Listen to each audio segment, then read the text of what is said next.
Okay.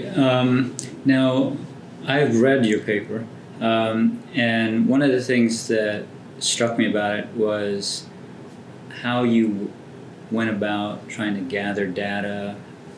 How did you undertake the research that this paper represents? Okay. One of the challenges I had, if I could still recall, is the mental frames. All right. I had to toggle between economics, accounting, Sharia, and to a certain extent legal mental frames. Let's start with economics. All right, the mother of discipline, and I always say accounting is the father, but not many people agree with that because the history of accounting actually was much earlier than economics in some respects. If you go back to the 12th century or even the 6th century, at that time it was just home economics. Then of course economics took a more significant. Of course we can validate that later, but the more important point is the economic ideas are sort of permeate across the discipline. All right, so you can see economic ideas in accounting, you can see economic ideas even in finance, and this had somehow influenced our thought process. So when I bring in Sharia and legal, again, the challenge is what is the Sharia legal response to these economic ideas. All right. For example, we talk about utility. All right. What is utility in economics, and what is utility in accounting, and what is utility in finance. All right. For me, when we talk about the economic profit, we also have the accounting profit and the shareholder value in finance, but they all talk about the same utility. Now, when I bring Sharia and legal into this, now, what is this utility? This is the challenge that we have when we look at the definition of assets. For example, is asset a property, or is asset just a right? And that's where we have lots of discussion from the Sharia perspective about finally, when we talk about financial assets, we focus very much more on the rights rather than the property. Right? So these are the dimensions that we had to go through when we want to discuss accounting, economics, finance, legal, and Sharia. Okay, so from what I recall, you did some exploration of this topic by in-depth interviews with some experts. Yes. To sort of get a overview, Okay.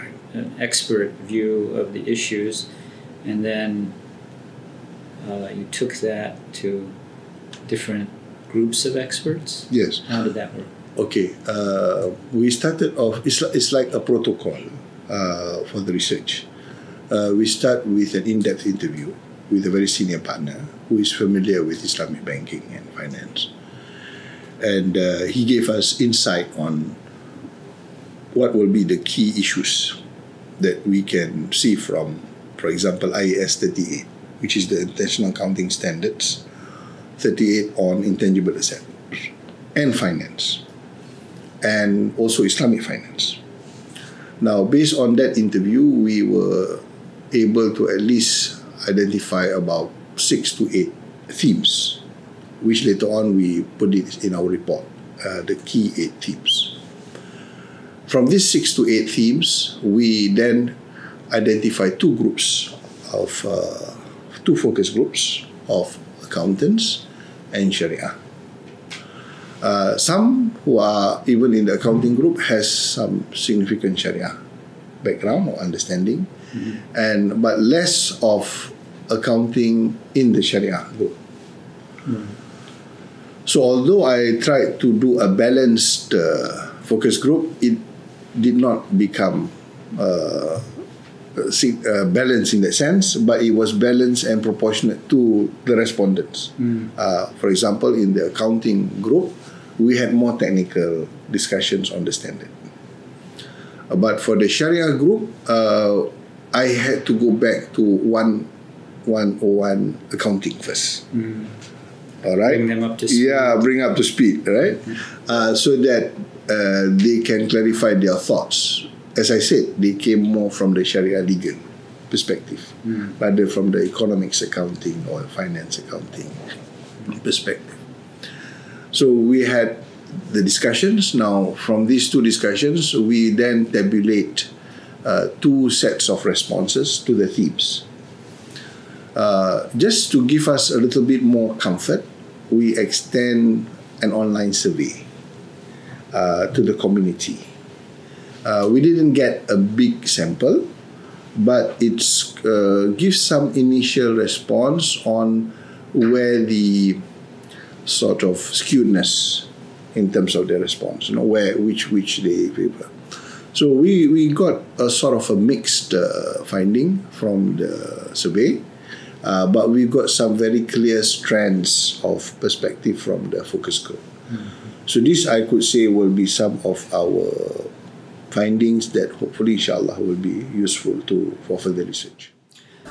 Don't forget to keep watching. We'll have more installments from this series Inside Islamic Finance posted from time to time on the iFikr website.